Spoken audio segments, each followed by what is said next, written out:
Hello everyone अन्य এটা ভিডিঅ'লৈ আপোনালোক সকলোকে স্বাগতম জনাইছো। আজিৰ ৰেচিপি ভিডিঅ'টো হৈছে বৰ পিঠা বা তেল পিঠা।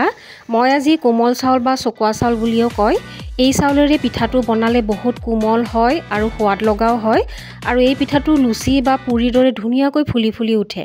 বলক এতিয়া ভিডিঅ'টো আৰম্ভ কৰো। চাউলখিনি 3 ঘণ্টাৰ কাৰণে তিয়াই টুকি থৈছিলো। এতিয়া মিক্সাৰ জাৰত দি গুৰি কৰি ভালদৰে চালি লম। এয়া চাউলখিনি গুৰি কৰি লোৱা হৈ গ'ল। এতিয়া গুৰ মিঠৈ 1 কাপ লৈ লৈছো আৰু এতিয়া সসপেন এটাত মই এই গুৰ মিঠৈখিনি দি দিলো আৰু ইয়াতে আধা কাপ পানী দি দিম আৰু এই গুৰ মিঠৈখিনি অলপ সময় গলাই ল'ব লাগিব। গুৰ মিঠৈখিনি কুহুমীয়া গৰম পানীত মোহাৰি দিলেও হয়, কিন্তু এনেকৈ অকমান যদি গৰম কৰি লোৱা হয়, গলাই লোৱা হয়, তেতিয়া পিঠাটো বেছি ধুনীয়া হয়। গুৰ মিঠৈখিনি গলাই লোৱা হৈ গ'ল। এতিয়া চেকনি এখনৰ সহায়তে ইয়া মই চেকি লৈছো। কিবা লেতেৰা বস্তু থাকিলে ওলাই পৰিব। এতিয়া বৰপিঠা বা তেল পিঠাৰ বেটাৰটো বনাবৰ কাৰণে ইয়াতে 3 কাপ মই ইয়া পিঠাগুৰি লৈ লম। ইয়াতে অকণমান নিমখ দি দিছো। বেকিং পাউডাৰ বা বেকিং সোডাও দি দিব পাৰে, অকণমান দি দিছো। আৰু ইয়াতে সফ গুটি অকণমান দি দিম, তেতিয়া পিঠাটো খাবলৈ বেছি সোৱাদ লগা হয়। নহলে বা আদা পিচি পেলাইও ইয়াতে দি দিব পাৰে।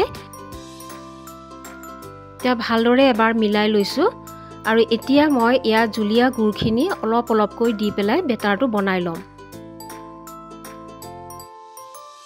এবাৰতে গুৰ মিঠৈখিনি দি দিব নালাগে, নহলে বেটাৰটো পনীয়া হৈ যাব পাৰে। এইটো কাৰণে অলপ অলপকৈ দি পেলাই ভালদৰে বেটাৰটো বনাই ল'ব লাগিব।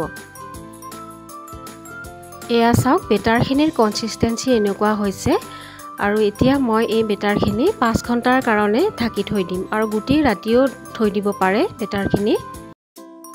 বেটাৰখিনি 5 ঘণ্টাৰ পিছত চাইছো। এয়া চাওক, অকণমান ডাঠ হোৱা যেন লাগিছে। ইয়াতে অকণমান জুলীয়া গুৰ মিক্স কৰি লৈ পেলাই আৰু ভালদৰে এবাৰ মিলাই ল'ম।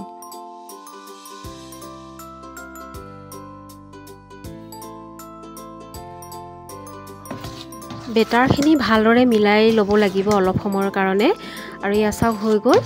আৰু তেতিয়াহে আমাৰ এই বৰপিঠাকেইটা খুব ধুনীয়া ফুলা ফুলা হ'ব। এতিয়া মই কেৰাহী এটা উঠাই দিলোঁ আৰু ইয়াতে তেল দি দিছোঁ আৰু এই পিঠাটো মিঠাতেলত বনালেও ভাল লাগে খাই। তেলখিনি মিডিয়াম গৰম হ'লে এয়া মই হেতাৰে এয়া চাওক মই বেটাৰখিনি দি দিলোঁ আৰু এতিয়া লাহে লাহে ওপৰলৈকে ফুলি আহিব।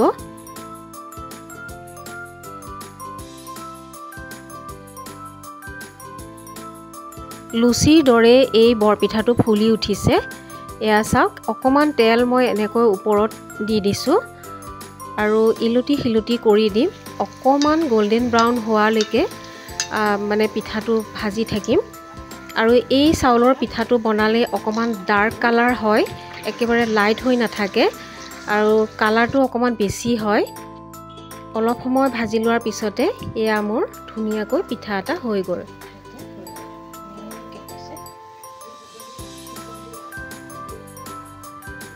বাকীখিনি পিঠাও মই এনেদৰে বনাই লওঁ আৰু এই বৰপিঠা মই বিহুতো বনাইছিলোঁ, ভিডিঅ' বনোৱা নহ'ল। এইবাৰ আকৌ বনালোঁ আৰু এই পিঠাটো মই মাজে সময়ে বনাই থাকোঁ।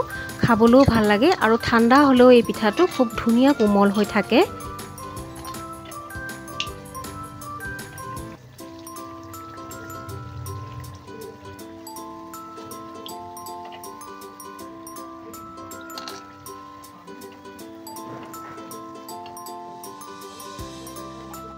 এতিয়া ইমানখিনিয়ে মই পিঠা বনালোঁ আৰু বাকীখিনি বেটাৰ মই ফ্ৰিজত থৈ দিম। কেতিয়াবা আলহী আহিলে বা সন্ধিয়াৰ চাহৰ লগত গৰমে গৰমে এই পিঠাটো বৰপিঠাটো বনাই খালে বহুত ভাল লাগে।